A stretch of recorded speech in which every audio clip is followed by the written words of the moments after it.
సృష్టి అనేది ఏకీకృతమా లేక సృష్టి పలు విధాలుగా ఉందా? పలు విధాలుగా ఉన్నది. ఏకీకృతం అయ్యేటువంటి అవకాశం లేదు.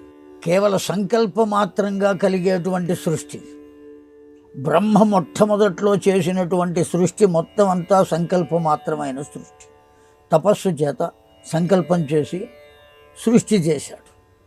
ఆ తరువాత సృష్టి ఎవరు చేశారు అంటే రుద్రుడు చేశాడు. ఆయన కనుబొమల మధ్య నుండి, బ్రహ్మదేవుని యొక్క కనుబొమల మధ్య బిందువు నుండి జారి పడింది ఒక రూపం. రుహు ద్రావయతి ఇది రుద్రః అని పేరు వచ్చింది. ఆయన కనుబొమల మధ్యలో ఉన్న బిందువుని రుహు అని పిలుస్తారు. ద్రావయతి, రుహు అంటే దుఃఖము అనే అర్థం కూడా ఉన్నది. అందుకనే దుఃఖం కలిగిన వాడు కనుబొమ్మలు ముడివేస్తాడు. దుఃఖం కలిగిన వాడు, విచారం కలిగిన వాడు కనుబొమ్మలు ముడివేస్తాడు. రెండు కలిసి ఒక చోటికి వస్తాయి. ఆ ప్రదేశాన్ని రుహు అని పిలుస్తుంది. ద్రావయతి, పోగొట్టేటువంటి, దుఃఖమును పోగొట్టువాడు, అక్కడి నుంచి జారి పడినవాడు అనే అర్థంలో రుద్రః అని చెప్పారు. ఆ రుద్రుణ్ణి సృష్టి చేయమని చెప్పారు. ఆ రుద్రుడు 10 మందిని సృష్టించాడు. ఈ 10 మంది కూడా ఏ స్థితిలో ఉన్నారు అంటే కొరుకుత, చంపుత, నరుకుత ఇట్లా మాట్లాడుతున్నారు. అంతా తీవ్రమైన భావాలు కలిగి ఉన్నారు. నాయన, ఇక నువ్వు సృష్టి చేయవద్దు, ఆపమని చెప్పాడు బ్రహ్మదేవుడు. ఆ 11 మందే ఏకాదశ రుద్రులుగా పిలువబడుతున్నారు. వాళ్ళు ఎప్పుడూ రౌద్రంగా ఉంటారు కనుక చల్లబడటం కోసం వాళ్ళని అక్కడ కూర్చోబెట్టి ఏకాదశ రుద్రాభిషేకం అని అభిషేకం చేస్తున్నారు. అది 2వ రకమైనటువంటి సృష్టి. ఇక ఆ తరువాత వచ్చిన సృష్టి అంతా కూడా ఎవరి ద్వారా వచ్చింది? మనువు ద్వారా కొంత సృష్టి వచ్చింది. ప్రజాపతుల వల్ల కొంత సృష్టి వచ్చింది. ఋషుల వల్ల కొంత సృష్టి వచ్చింది. ఇలా వారి వారి ద్వారా సృష్టి ప్రారంభమైంది. ఈ సృష్టి మొత్తం ఎన్ని రకాలుగా ఉన్నది అంటే 84 లక్షల జీవరాశులను సృష్టించారు. వీరిలో ఎవరు సృష్టించినప్పటికీ, అయితే ఎవరు ఏ విధంగా ఎవరిని సృష్టించినా వారి వారి సంతతి సంతతి సంతతి అలా పెరిగి పెరిగి పెరిగి పెరిగి లోకాలన్నీ వ్యాపించినప్పటికీ సృష్టికర్తగా మాత్రం ఎవరు చెప్పబడుతున్నారు అంటే బ్రహ్మదేవునే చెప్పబడుతుంది.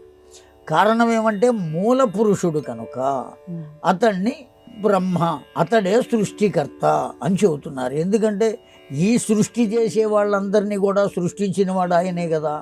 ఆ కారణం చేత కనుక అనేక మంది ఆనాడు ఆ బ్రహ్మ చేత సృష్టింపబడిన వారు, వారి చేత సృష్టి జరిగి వచ్చింది. అయితే ఈ సృష్టి కూడా 84 లక్షల జీవరాశులు ఉన్నాయి.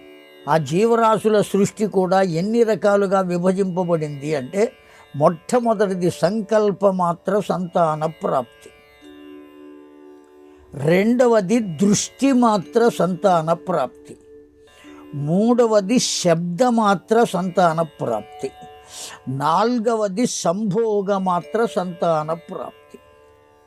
సంకల్పమాత్ర సంతాన ప్రాప్తి అంటే కేవలం నేను సంతానాన్ని పొందాలి అనేటువంటి సంకల్పం చేతనే సంతానం కలుగుతుంది.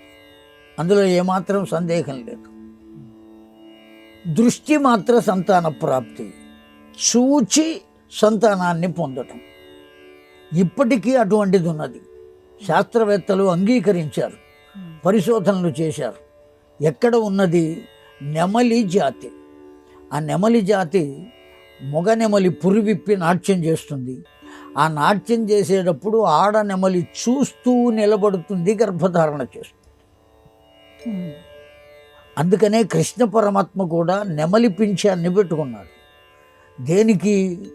రామావతారంలో లేదు, నరసింహావతారంలో లేదు, వామనావతారంలో అసలు జుట్టే లేదు.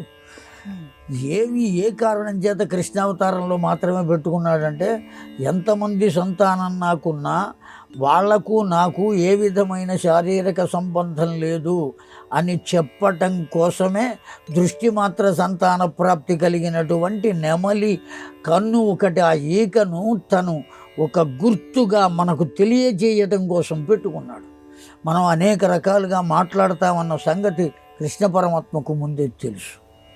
ఆ కారణం చేత అది గుర్తుగా పెట్టుకున్నాడు ఆయన. ఎవరితోనూ ఆయనకి దృష్టి మాత్ర సంతాన ప్రాప్తి, శబ్దం మాత్ర సంతాన ప్రాప్తి మూడవది.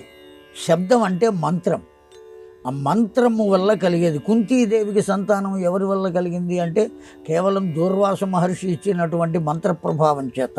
ఆ మంత్ర ప్రభావం వల్ల సూర్యభగవానుని పిలిచినా, యమధర్మరాజును అర్థించినా, లేదు వాయుదేవుని అర్థించినా, దేవేంద్రుని అర్థించినా, ఎవరిని అర్థించినా వారికి కుంతీదేవికి ఏ విధమైనటువంటి సంబంధం లేదు.